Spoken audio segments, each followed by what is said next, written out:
রাস্তায় মুরগি গুইরে পাচ্ছি, রাস্তায় তো মুরগি থাকে, যা কাল লোকের মুরগি দিয়ে অনেকদিন মাংস খাইনি, আজকে খাবো আব্বা।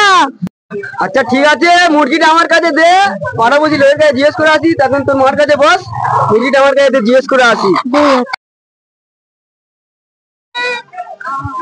মুরগি মুরগি শালা শুধু মুরগি মুরগি বলছে, তারপরে কি বলছে কিছু শোনাই যাচ্ছে না। শালা কিপটে, ধর তো শালাকে। আমি